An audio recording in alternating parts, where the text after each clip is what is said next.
जब भी कोई व्यक्ति गौतम बुद्ध से शिक्षा प्राप्त करने के लिए उनके संग में शामिल होता था तो बुद्ध उसे ध्यान की स्थिति में प्रवेश करने से पहले शांत रहने का अभ्यास करने की सलाह देते थे। प्राचीन काल में भिक्षुओं को शांति बनाए रखने की शिक्षा दी जाती थी। आज की भागदौड़ भरी दुनिया में हर तरफ शोर शराबा है, इससे मन अशांत है, जिससे मन में तनाव पैदा हो रहा है। ऐसे में अगर आप हर दिन मौन रहने का अभ्यास करें तो यह आपके लिए बहुत ही फायदेमंद है। यह अभ्यास आपके शरीर में तनाव को बहुत ही कम कर देता है, जिससे आपका मन शांत हो सकता है। यह गुस्से को नियंत्रित करने, संयम बनाए रखने और तनाव पैदा करने वाले हार्मोन के स्तर को कम करने में मदद करता है। इस वीडियो में हम सीखेंगे कि किन परिस्थितियों में हमें शांत रहना है और कब बोलना है। प्यारे दोस्तों, शांत रहने से हमारे भीतर क्या बदलाव आ सकते हैं, इसकी खोज करनी चाहिए। संध्या का समय था। गुरु ने अपने सभी शिष्यों को बुलाया और कहते हैं, कल सुबह सब लोग नदी में स्नान करने के बाद में तुरंत हमारे आश्रम के सामने इकट्ठा हो जाना। इस बात से सभी हैरान होकर कहने लगे कि शायद हमसे कोई गलती हो गई है। फिर एक शिष्य बोलता है कि हो सकता है गुरुजी के पास कल सुबह हमें बताने के लिए कुछ अच्छा हो। और फिर सभी शिष्य सुबह जल्दी जाने के लिए रात को सही समय पर सोते हैं और सुबह नदी में स्नान करने के बाद सभी गुरुजी के सामने इकट्ठा होते हैं। गुरुजी कहते हैं, आज मैं तुम्हें मौन रहने के बड़े फायदों के बारे में बताऊंगा। गुरुजी बताते हैं, ऐसी 10 स्थितियां हैं जहां चुप रहना फायदेमंद है और बोलना हानिकारक है। गुरुजी आगे कहते हैं, अगर आप इन 10 स्थितियों में चुप हो जाते हैं तो आपको वही मिलेगा जो आप चाहते हैं। आपके जीवन में चमत्कारी बदलाव शुरू हो जाएंगे। निःसंदेह बहुत अधिक बोलना या चुप रहना दोनों ही अच्छे नहीं है। जैसे अत्यधिक बारिश या बहुत अधिक धूप दोनों ही समस्याएं पैदा करती हैं। इस तरह बेवजह बोलने से बहुत नुकसान भी हो सकता है। गुरु कहते हैं कि पहला तरीका ऐसा आना चाहिए जब व्यक्ति को तथ्य बताए बिना चुप रहना चाहिए। गुरु कहते हैं कि यदि आपके पास कोई तथ्य नहीं है तो उस स्थिति में चुप रहना ही बेहतर है। मौन बैठने से मस्तिष्क में नए न्यूरॉन्स का निर्माण होता है, जिससे ज्ञान में वृद्धि होती है। बोलने का फायदा वही है जहां आपको किसी महत्वपूर्ण चीज के बारे में पूरी जानकारी हो। यदि आप बिना तथ्य के बोलते हैं या बिना कारण के बोलते हैं तो इससे आपका मजाक उड़ सकता है। ऐसे में यदि आपके पास पर्याप्त जानकारी का अभाव है और आप बोलते हैं तो आप उपहास का पात्र बन सकते हैं और लोगों का आप पर से भरोसा उठ सकता है। इसलिए उन स्थितियों में चुप रहें जहां आप अनिश्चित हों कि क्या कहें। कई बार कुछ लोग हर जगह अपनी उपस्थिति का दावा करते हैं। वे बिना यह जाने और समझे बोलते हैं कि क्या उचित है। हालांकि वे बोलना जारी रखते हैं। बाद में अन्य लोग उनकी अज्ञानता के लिए उनका मजाक उड़ाते हैं। जब तक आपको किसी विषय के बारे में अच्छी जानकारी न हो तब तक उस विषय पर चुप रहना ही बेहतर है। इसलिए ऐसी स्थितियों में चुप रहना ही समझदारी है, गुरु ने कहा। दूसरा अवसर जहां व्यक्ति को चुप रहना चाहिए वह तब होता है जब आपके शब्द किसी को मानसिक चोट पहुंचा सकते हैं। अगर आपकी बातें किसी को मानसिक रूप से आहत कर रही है तो वहां पर चुप रहना ही बेहतर है। किसी कमजोर व्यक्ति के बारे में बुरा बोलने से आप महान नहीं बन जाते। सच्ची महानता कमजोरों का समर्थन करने में है। कई बार लोग अपने से छोटे लोगों को लगातार छोटा समझते हैं। आपके सामने वाला व्यक्ति भले ही कद में छोटा हो, आपसे कुछ न कहे, लेकिन आप पर उनका ध्यान रहेगा। संभव है कि भविष्य में वे आपसे भी ऊंचे पद पर आसीन हो जाए। आज आप उनके साथ जो व्यवहार दिखाएंगे, भविष्य में जब वे उच्च पद प्राप्त करेंगे तो वैसा ही व्यवहार आपके साथ भी किया जाएगा।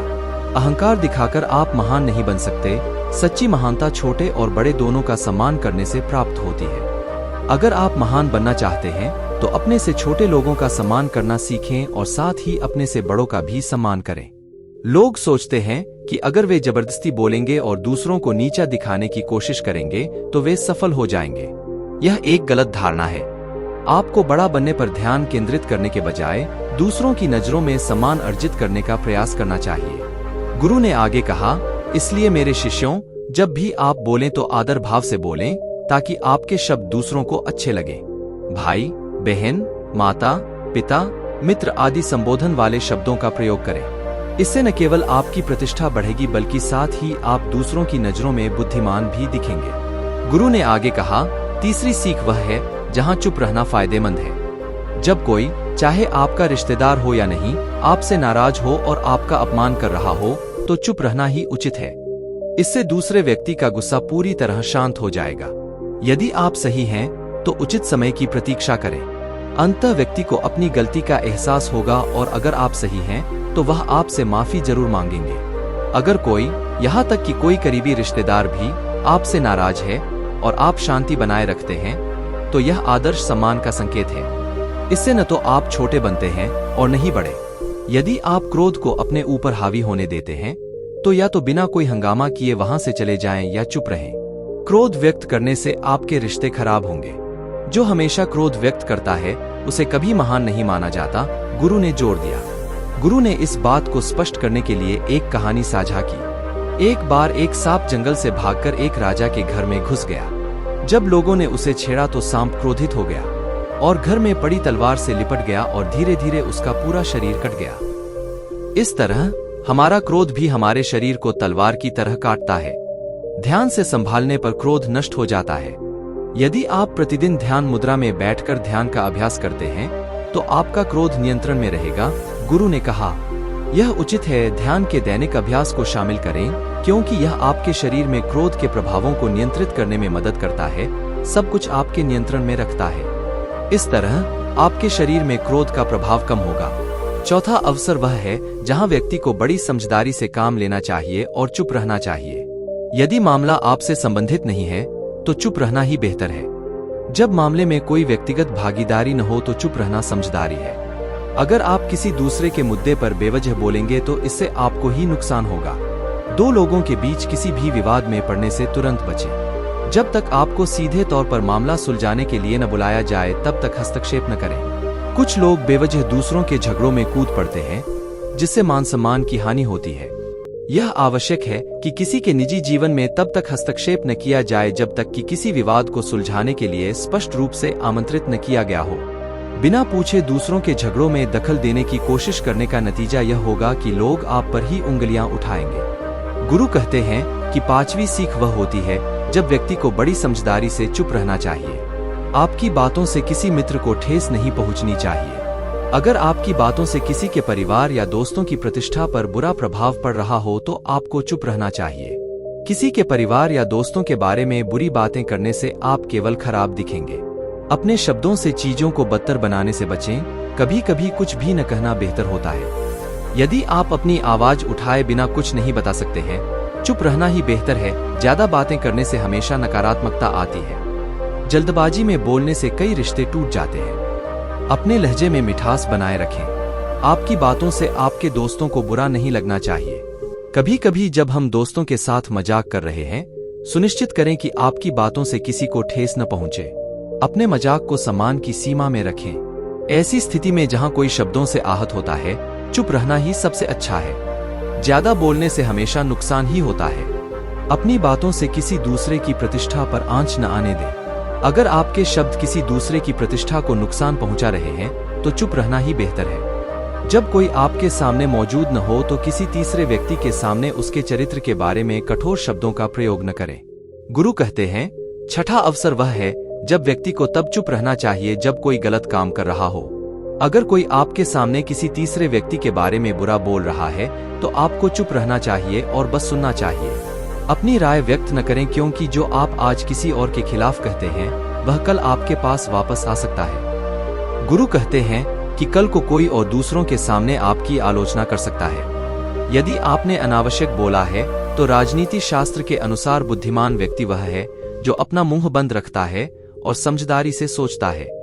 किसी के परिवार के बारे में अनावश्यक बोलना गलत है या दोस्त या किसी की प्रतिष्ठा के बारे में नकारात्मक टिप्पणी करते हैं। कभी कभी बुद्धिमत्ता यह जानने में निहित है कि कुछ स्थितियों में अपना मुंह न खोलें। गुरु कहते हैं कि 10 अवसरों में 7वां अवसर वह है जहां किसी व्यक्ति को तब चुप रहना चाहिए जब कोई आपकी भावनाओं को नहीं समझता है। यदि आपको लगता है कि कोई आपकी भावनाओं को नहीं समझ रहा है और ऐसा लगता है कि वह व्यक्ति आपके दर्द या परेशानी को शब्दों के माध्यम से नहीं समझ रहा है या समझने का प्रयास नहीं कर रहा है, तो चुप रहना बेहतर है। ऐसे में बोलने से कोई फर्क नहीं पड़ेगा क्योंकि ऐसे लोगों को आपकी भावनाओं या परेशानियों से कोई मतलब नहीं होता। ऐसे लोगों के सामने अपनी भावनाएं जाहिर करने से बाद में आपको पछताना पड़ सकता है। इसलिए हर किसी को आपके व्यक्तिगत मामलों को जानने की जरूरत नहीं है। अगर आपको लगता है कि सामने वाला आपकी बातों, भावनाओं या आप जिस परेशानी से गुजर रहे हैं उसे समझ नहीं रहा है, या समझने की कोशिश नहीं कर रहा है, या ध्यान नहीं दे रहा है, तो चुप रहना ही बेहतर है। ऐसी स्थितियों में बोलना बाद में मजाक बन सकता है, और जब आपको एहसास होगा कि दूसरा व्यक्ति आपकी भावनाओं पर ध्यान नहीं दे रहा है या आप जो कह रहे हैं उसे समझ नहीं रहा है, तो आपको पछतावा हो सकता है। गुरु कहते हैं, तभी आपको उसे अपना दृष्टिकोण बताना चाहिए। 8वां अवसर वह है जब कोई अपना दर्द व्यक्त कर रहा हो तो आपको चुप रहना चाहिए। अगर कोई आपके साथ अपना दर्द या परेशानी साझा कर रहा है तो इसका मतलब है कि वह आपको समझता है। ऐसे में तुरंत समाधान बताने से बेहतर है कि चुप रहकर उनका दर्द या समस्या सुनी जाए। अपना दर्द या समस्या दूसरों को न बताएं।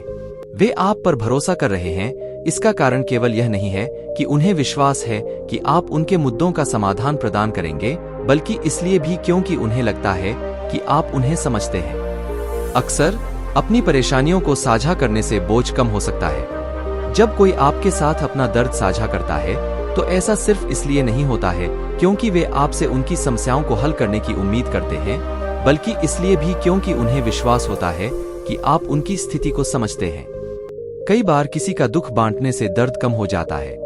वह व्यक्ति न केवल समाधान ढूंढने के लिए आपके साथ अपना दर्द साझा कर रहा है, बल्कि इसलिए भी क्योंकि उन्हें राहत महसूस हो रही है कि आप उनकी स्थिति को समझते हैं। इसलिए जब कोई आपसे अपना दर्द साझा करे तो चुप रहें, ध्यान से सुनें और उनके दर्द को समझें ताकि उनके मन का बोझ हल्का हो जाए। ध्यान से सुनकर आप उनका बोझ बांट सकते हैं और उन्हें राहत महसूस करा सकते हैं। गुरु आगे कहते हैं, 10 जगहों में 9वीं जगह ऐसी है जहां पर आपको चुप रहना चाहिए, खासकर ऐसी स्थिति में जहां गंदे इरादे वाले लोग मौजूद हों, अभद्र भाषा का इस्तेमाल कर रहे हों। ऐसी स्थिति में अपनी प्रतिक्रिया व्यक्त किए बिना चुपचाप उस जगह से निकल जाए। दुर्भावनापूर्ण इरादे वाले लोगों का मन जब पूरी तरह से शांत होगा तभी वे आपकी बात सुनेंगे। इसलिए जहां दुर्भावनापूर्ण इरादे वाले लोग न तो आपकी बातों को स्वीकार करते हैं और नहीं सुनते हैं, वहां आपको नहीं बोलना चाहिए। गुरु कहते हैं कि 10वां मौका है जब आपको ऐसा करना चाहिए। अपनी सफलता का इजहार करते समय शांत रहें। आपकी सफलता का राज हर किसी के सामने उजागर नहीं होना चाहिए। कई बार जल्दी सफलता हासिल करने वाले लोग अपनी सफलता का हर जगह दिखावा करने लगते हैं। ऐसे में हो सकता है कि कुछ लोग आपकी सफलता से खुश न हों।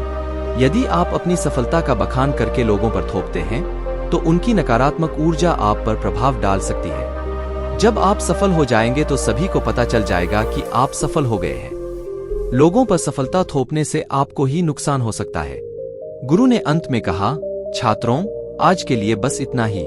अगर आप सभी इन 10 सिद्धांतों को अपने जीवन में शामिल कर लें तो कई समस्याओं से बच सकेंगे। इसके साथ ही मुझे उम्मीद है कि आपने इस वीडियो से बहुत कुछ सीखा होगा।